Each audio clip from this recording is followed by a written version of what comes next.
Assalamualaikum warahmatullahi wabarakatuh.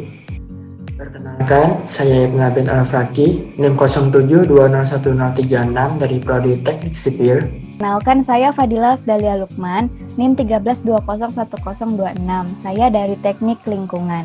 Perkenalkan, nama saya Habib Alfizaki, NIM 06201016 dari Prodi Teknik Material dan Metalurgi. Saya Tiara Iris Putri dengan NIM 01201031 dari Prodi Fisika. Perkenalkan, nama saya Dian Alfredo Simanulang, NIM 13201021 Prodi Teknik Lingkungan. Di sini kami diberi sebuah tugas untuk membuat sebuah video dengan tema aktualisasi nilai-nilai Pancasila dalam perkembangan iptek pada era globalisasi. Terus selanjutnya, judul yang kami ambil itu adalah pengaruh Pancasila dalam perkembangan internet sebagai sarana informasi dan sosial pada era globalisasi. Adapun metode perolehan data yang kami lakukan, yaitu kami mencari berbagai sumber dari internet yang berkaitan dengan judul yang kami ambil yang telah ada di slide sebelumnya. Adapun tujuan kami dalam pembuatan video ini yaitu memberikan wawasan kepada seluruh pembaca dan pendengar mengenai pentingnya Pancasila yang merupakan dasar negara Indonesia dalam perkembangan internet pada era globalisasi saat ini. Di sini saya akan menjelaskan tentang sejarah perkembangan internet di dunia. Perlu diketahui bahwa pada tahun 1958, Amerika Serikat membentuk sebuah teknologi bernama ARPA. ARPA mempunyai sebuah misi, yaitu untuk meningkatkan ilmu pengetahuan dan teknologi di Amerika Serikat. Kemudian, 10 tahun kemudian teknologi ARPA membentuk sebuah teknologi yang lebih canggih lagi, yaitu ARPANET. Teknologi ini dapat digunakan untuk mentransmisikan data dalam jumlah atau porsi yang kecil. Seiring berjalannya waktu, teknologi ARPANET ini dapat digunakan untuk transfer data dalam suatu jaringan komputer. Kemudian, sejarah perkembangan teknologi atau internet di dunia pada tahun 1965. Di sini muncul sebuah teknologi yang dapat menghubungkan dua buah komputer yang berjarak jauh. Kemudian pada tahun 1970, S. Crocker memimpin sebuah kelompok untuk melakukan sebuah penelitian jaringan. Kelompok ini berhasil menyelesaikan proyek host-to-host yang merupakan sebuah protokol ARPANET pertama di dunia. Kemudian protokol tersebut diberi nama NCP atau Network Control Protocol pada tahun 1971, merupakan tahun di mana terbentuknya sebuah sejarah perkembangan internet di dunia. Hal tersebut dikarenakan pada tahun 1971 sudah terbentuk sistem surat menyurat secara elektronik. Sejarah perkembangan internet yang sangat berpengaruh dalam perkembangan teknologi di dunia juga terjadi pada tahun 1974. Pada tahun tersebut, terdapat koalisi Bolt-Burnett dan Newman atau biasa disebut BBN. Nah, yang kemudian menjadi kontraktor untuk ARPANET. Setelah itu, muncullah Telenet dari ARPANET, di mana Telenet ini dapat melayani paket data untuk pertama kalinya secara publik. Jaringan LAN diciptakan pada tahun 1976. Nah, selain itu, pada tahun tersebut Ratu Elizabeth II mengirimkan sebuah surat elektronik atau email untuk pertama kalinya menggunakan jaringan internet. 2 tahun kemudian, yakni pada tahun 1979, terciptalah Usenet yang berfungsi untuk menyiarkan sebuah berita dari grup diskusi. Pada tahun 1982 adalah terbentuknya bahasa komunikasi dasar protokol internet yang kemudian dikenal dengan sebutan TCP atau IP, yang merupakan gabungan protokol yang digunakan untuk mengatur komunikasi sebuah data. Setelah itu, TCP atau IP dikembangkan agar dapat membentuk sebuah jaringan yang lebih luas, yaitu WAN atau Wide Area Network. Dan pada tahun 1983 terciptalah sebuah Domain Name System atau DNS seperti edu atau .com atau .org, gov, dan lain-lain. Nah, pada tahun 1991 muncul istilah WWW, yang merupakan kepanjangan dari World Wide Web. Istilah tersebut muncul karena pada saat itu sudah tercipta sebuah teknologi hypertext. Perlu diketahui bahwa pada tahun 1994 terbentuk sebuah sejarah perkembangan internet yang sangat berpengaruh di dalam dunia bisnis. Pada tahun 1994 terciptalah sebuah toko online seperti Amazon.com atau eBay dan Craigslist. Nah, munculnya era sosial media yang terjadi pada tahun 2004 membuat komunikasi menjadi lebih lancar dan cepat. Hal tersebut ditandai dengan adanya kemunculan sebuah sosial media yang bernama Facebook. Facebook merupakan sosial media yang masih populer hingga saat ini. Kemudian pada tahun 2005, muncullah sebuah website penyedia berbagai macam video, yaitu YouTube. Nah, pada tahun 2006 juga muncul sebuah sosial media yang tak kalah populer nih, yang namanya Twitter. Setelah itu pada tahun 2010 muncul sebuah sosial media untuk berbagi foto atau kenangan-kenangan menggunakan foto, yaitu Path, ada Instagram dan Pinterest. Oke, selanjutnya sejarah internet di Indonesia. Sejarah internet di Indonesia dimulai sejak awal tahun 1990-an, di mana jaringan internet di Indonesia lebih dikenal sebagai paguyuban network.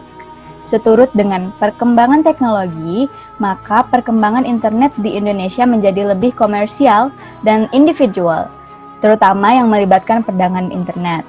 Nah, sekitar tahun 1994 mulai beroperasi Indonet yang merupakan ISP komersial pertama di Indonesia.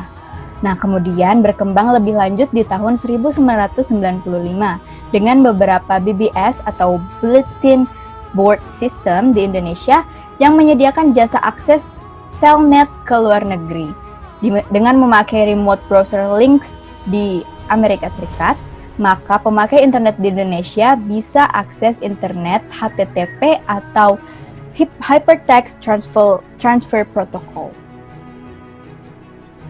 Dalam perkembangan iptek, khususnya internet, tentu di dalamnya terdapat dampak maupun itu positif atau negatif. Dari dampak positifnya, dari memudahkan komunikasi, sejak aplikasi perpesanan WhatsApp dirilis pada tahun 2009, berbagai lapisan masyarakat mulai terbiasa memanfaatkan internet untuk mengirim pesan. Tak berselang lama, muncul aplikasi perpesanan lain untuk bersaing dengan WhatsApp seperti Line, KakaoTalk, WeChat, dan sebagainya.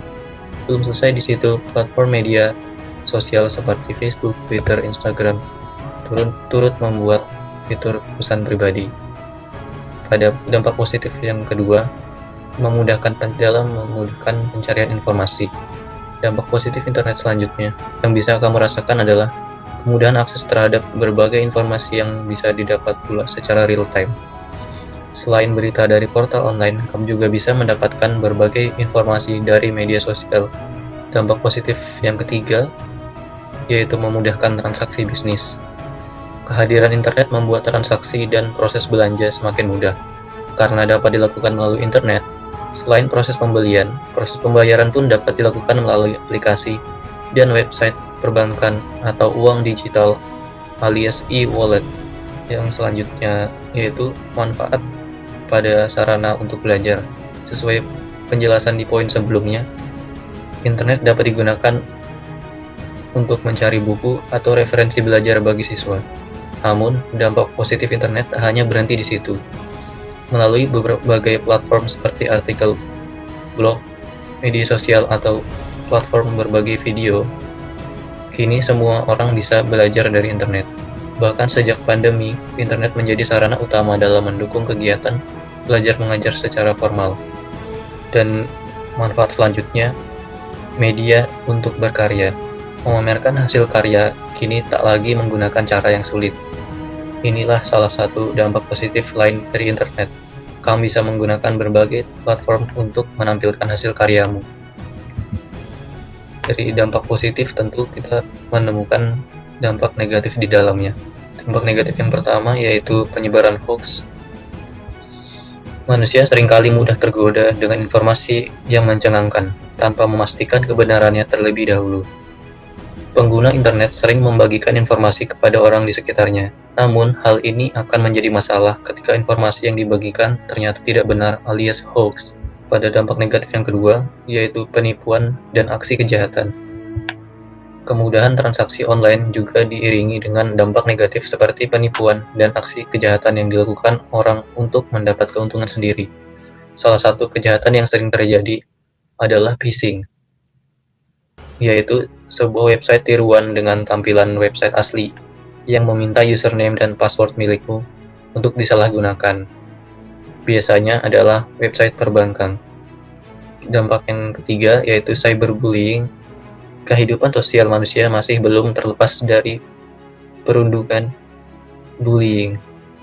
Lalu, setelah komunikasi lebih sering terjadi melalui internet, kegiatan bullying pun akhirnya merambah di internet. Dampak yang selanjutnya yaitu kecanduan. Manusia saat ini menggunakan internet untuk berbagai keperluan sehari-hari, seperti untuk berkomunikasi, membaca berita, mencari hiburan, melakukan pembayaran tagihan, hingga memesan makanan. Oleh karena itu, beberapa media sosial mulai menambahkan fitur pembatasan durasi penggunaannya per hari, seperti yang dilakukan oleh Facebook, Instagram, dan YouTube. Dampak buruk atau negatif yang selanjutnya yaitu peretasan. Selain pencurian data dan penipuan, kemudahan yang ditawarkan internet juga dimanfaatkan oleh pihak tak bertanggung jawab untuk melakukan peretasan, entah untuk mencuri data, iseng, atau sebagai alat suatu tindakan protes terhadap pemerintah. Banyak orang yang memanfaatkan internet untuk melakukan peretasan, terutama website. Saya akan menjelaskan perubahan yang terjadi dengan berkembangnya internet pada era globalisasi. Yang pertama ada gaya berkomunikasi. Dulu jika kita ingin berbicara sesuatu atau hanya untuk bercerita, kita membutuhkan waktu untuk saling bertemu. Namun setelah adanya media sosial, kita dapat berkomunikasi antara satu dan lainnya melalui fitur chatting, melalui media sosial seperti BBM, Line, WA, dan lainnya.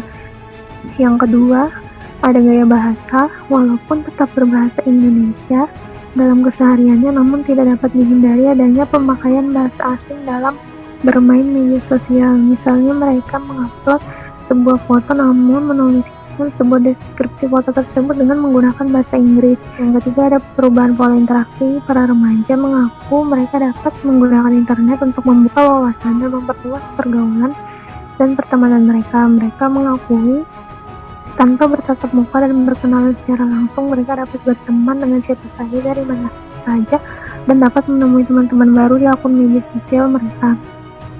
Yang keempat ada perubahan penampilan atau fashion. Nah, ada beberapa dari mereka yang bergaya dengan rambut mereka yang dicat beraneka warna mengikuti kebudayaan barat yang mayoritas orang-orang di sana adalah berambut pirang. Bahkan berpakaian mini di depan umum mengikuti style dari Korea yang banyak digandrungi oleh para remaja sekarang dan mengikuti gaya dari para K-pop idola mereka. Sehingga tidak banyak remaja yang mau melestarikan budaya bangsa dengan mengenakan pakaian yang sopan sesuai dengan kepribadian bangsa. Yang terakhir ada perubahan pola kebiasaan. Dengan perkembangan media sosial sekarang ini, orang-orang tidak hanya dapat berkomunikasi namun juga bertransaksi jual beli. Hingga hal ini menimbulkan perubahan di dalam bertransaksi. Dulu orang-orang ingin berbelanja baju atau sepatu baru harus mendatangi toko atau butik terlebih dahulu, namun sekarang hanya dengan media sosial orang-orang dapat membeli barang, dan diakui para remaja bahwa mereka lebih senang berbelanja melalui online karena barang-barang yang mereka beli terkadang tidak ada dijual di toko maupun pusat perbelanjaan. Padahal dengan berbelanja online, jika kita tidak teliti, kita bisa jadi korban penipuan atau terkadang barang yang dipesan tidak sama dengan barang yang dikirim oleh penjual. Baik, dalam kesempatan ini saya akan menjelaskan tentang sumber historis, sosiologis, politik Pancasila sebagai dasar pengembangan ITEK, khususnya internet.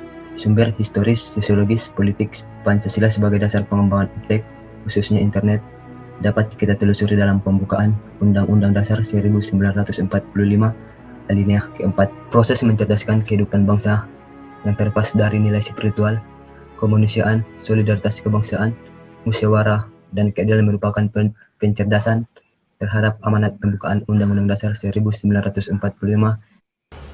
Selanjutnya adalah peran Pancasila dalam perkembangan iptek di era globalisasi khususnya internet. Yang pertama yaitu adalah sebagai acuan agar tidak menimbulkan perubahan cara pandang yang tidak sesuai dengan kepribadian bangsa. Pluralitas nilai yang berkembang dalam kehidupan bangsa Indonesia dewasa ini seiring dengan kemajuan iptek menimbulkan perubahan dalam cara pandang manusia tentang kehidupan. Hal ini membutuhkan renungan dan refleksi yang mendalam agar bangsa Indonesia tidak terjerumus ke dalam penentuan keputusan nilai yang tidak sesuai dengan kepribadian bangsa. Yang kedua, sebagai pedoman agar tidak terjerumus ke dalam hal negatif yang membahayakan eksistensi manusia. Dampak negatif yang ditimbulkan kemajuan iptek terhadap lingkungan hidup berada dalam titik nadir yang membahayakan eksistensi hidup manusia di masa yang akan datang. Oleh karena itu, diperlukan tuntunan moral bagi para ilmuwan dalam pengembangan iptek di Indonesia dan juga masyarakat yang ada di Indonesia itu sendiri. Dan yang ketiga, sebagai benteng agar nilai-nilai khas dalam kehidupan bangsa tidak hilang. Perkembangan iptek khususnya internet yang didominasi negara-negara barat dengan politik global ikut mengancam nilai-nilai khas dalam kehidupan berbangsa dan bernegara yang ada di Indonesia. Seperti spiritualitas, gotong royong, solidaritas musyawarah, dan cinta rasa keadilan. Selanjutnya, setelah kita bahas mengenai peran Pancasila dalam perkembangan iptek, pastinya ada juga tantangan sebagai dasar nilai pengembangan iptek khususnya internet itu sendiri, yaitu banyaknya ideologi alternatif melalui media informasi yang mudah dijangkau oleh seluruh anak bangsa seperti radikalisme, ekstremisme, dan konsumerisme. Hal tersebut juga membuat masyarakat mengalami penurunan intensitas pembelajaran Pancasila dan juga kurangnya efektivitas serta daya tarik pembelajaran Pancasila.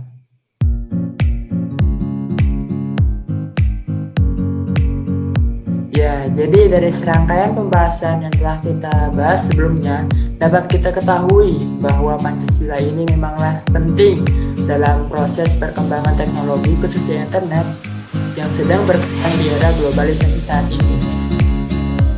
Terima kasih, demikian penjelasan kami mengenai pengaruh Pancasila dalam perkembangan internet sebagai sarana informasi dan bersosial pada era globalisasi. Semoga bermanfaat. Mohon maaf atas kesalahan kami dalam penyampaian. Terima kasih. Wassalamualaikum warahmatullahi wabarakatuh.